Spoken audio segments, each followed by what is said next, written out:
スローパーがうまく持てないのでコツを教えてください。これも何度も言うようですけど、スローパーも私は結構こう小指側で巻き込んで、ここに丸いホールドがあるとしたら、さっき言ってた小指側を意識して、大きいものだったらね、こう脇を締めていく、肘を締めていく感じでイメージして持ってます。そうすると結構持てる。この手だけで頑張ろうとすると持てないんで、体で持ってます。結構大きいスローパーは。で、小さいものに関しては結構ね、リストの強さがスローパーは必要で、スローパーのホールドをなんか一課題に、もうずっとだったらきつかったら、例えば3手連続で入ってるような課題を作って、それを毎回こなしていくとか、やっぱ怪我をしない範囲で強くしていくときはやっぱ弱いものを強化していくから、弱い機能に最初にこうガンって刺激すぎると怪我につながるんで、そういう3手だけとか、そういうのを何回も繰り返していくことで多分感覚を得られて、リストもちょっと強くなると思います。ここのね、ロック力なんですよ、スローパーって結構。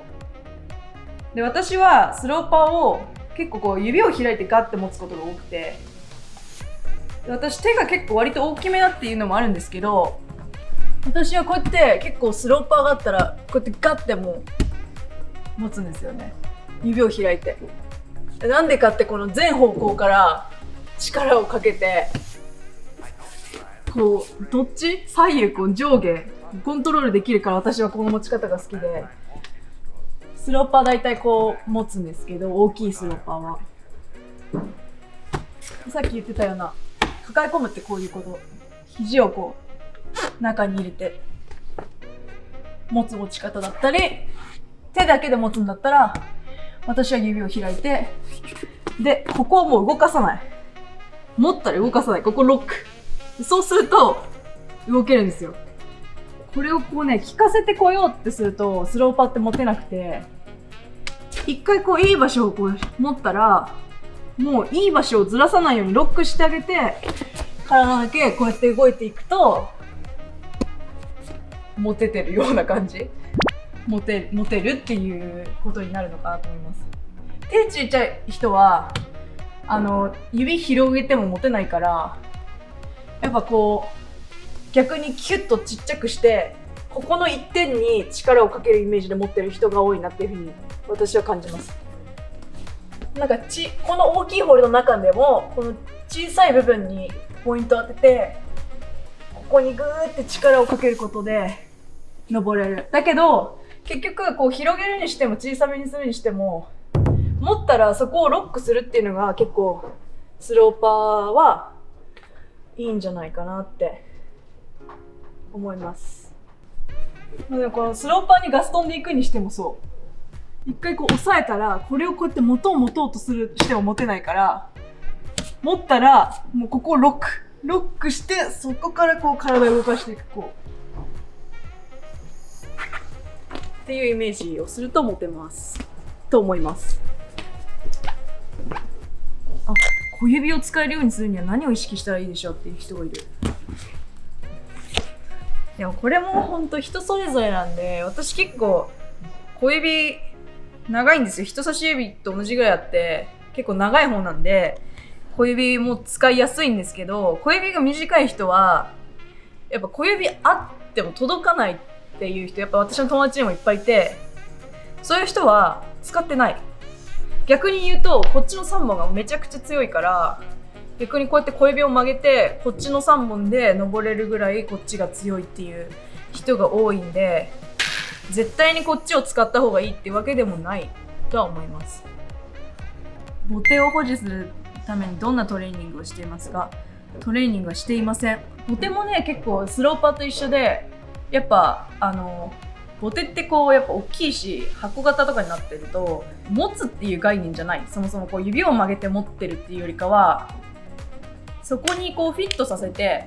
その場所をキープただしてるだけで、あんまり持つっていうイメージではないです。スローパーと一緒で、一回持ったら固定して体をどちらかというと動かしてる、それに合わせて動かしてるイメージです。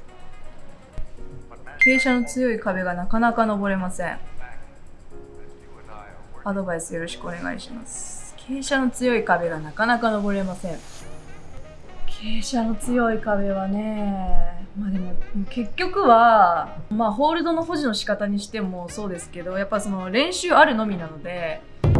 苦手だと思ったらそれをたくさんやることが一番の近道だと思います。なんかでトレーニングで補う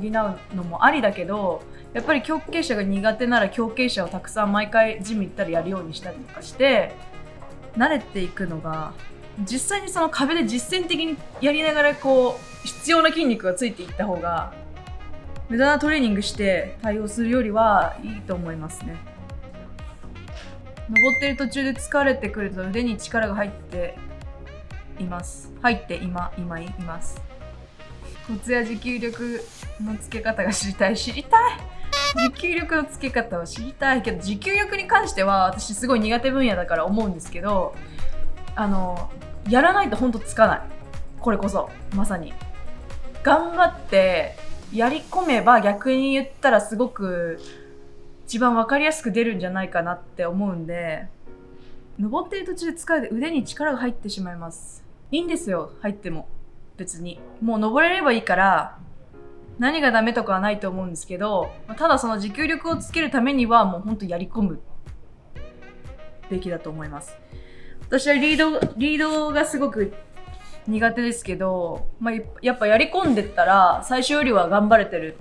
実感があるんで、やり込みですね。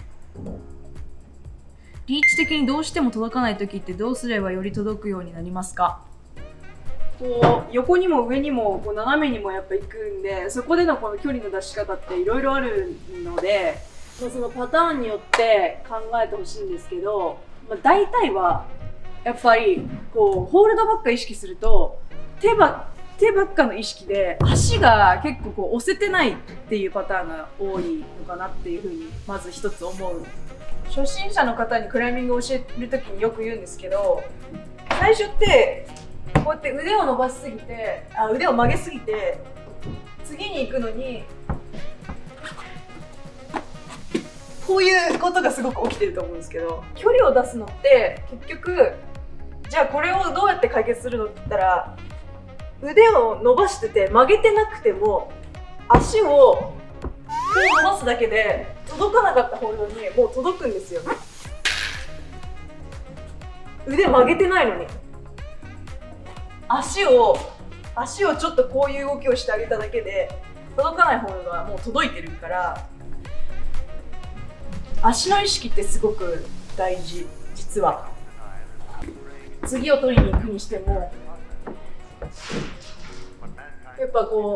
距離が出ないって、こっちで引きすぎちゃって距離が出てないパターンもあるけど、足で全然押せてないから出せてないっていうこともあるんで、意識としては手をこうやって出すときにこっちを引きすぎてるから、こっちを単純に伸ばしてあげればこの分の距離がさらに伸びるっていうのは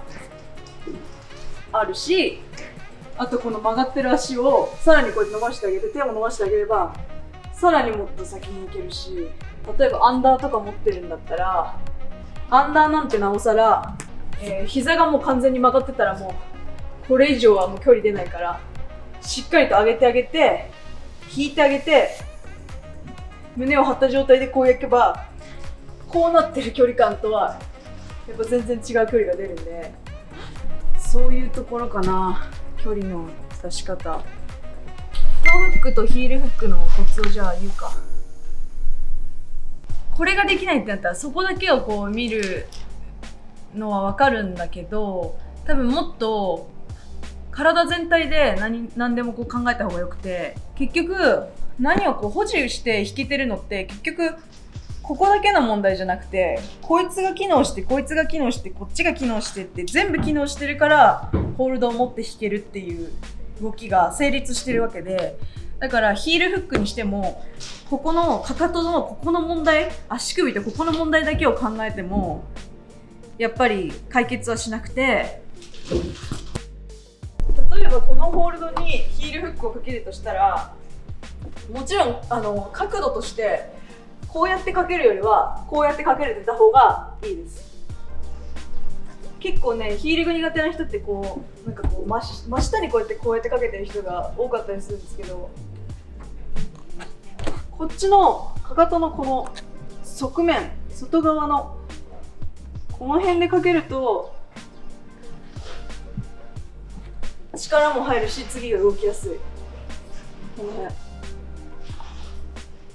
で力を入れるのってここだけのようで、ここだけじゃなくて、今どこに一番私が力入ってるかって言ったらここなんですよ。このお腹、このお尻、ここでグッて骨盤が入ってることによってこっちが機能してヒールがかかって、でこうやって入ってるから、ここだけで頑張ろうとすると、でお腹に力全部抜くともう超辛いんですよ。もうここだけが頑張ってるから、この体、超重い体をこれだけが頑張って、ここだけで頑張っていこうとしてもマジで上がらない。これは演技じゃなくてマジで上がらないけど、やっぱりここをしっかりと骨盤を入れて、お尻にグッて力入れてかけてあげることで、このヒールが力を発揮して引けるっていう動作になるんで、結構ここを意識してほしい、ヒールの場合は。で次、トゥーフックはまあこっちのつま先のこの上を使うんですけど、この、甲を使うときはこれもまあ同じヒールと一緒だけど、結局ここだけで頑張りすぎてると、ここだけでかけようとするとね、かかるはかかっても次動けないんですよね。ここだけで頑張ってここばっかなんか疲れちゃってみたいなことが起きるんで、これも実はお腹、ここからそのホールドを引っ張ってる、こっからこいつをクッ引っ張ってる指、ここで引っ張る、ここから足はこっから生えてる、これを引っ張る。でようやっとこいつが力かかるから、こっからかけたままいろんな動きができるっていうことになってくるんで、これがまた力抜くと、完全に力抜くとね、かかんないんだよね。そもそも力が入らない、ここに。なんでまあトゥーをかけるにしても、かけるときはもうここの力でグッてしっかりと支えてあげることによって、ここの機能が機能してできるようになるし、ヒールもそうです。で結構このお尻周り、腰周り、お腹周りを特に意識してあげると、トゥーもヒールもできるようになります。はい、以上で、技術面の質問に答えていきました。ぜひこの動画がいいなと思った方は、いいねボタンとチャンネル登録お願いします。バイバイ。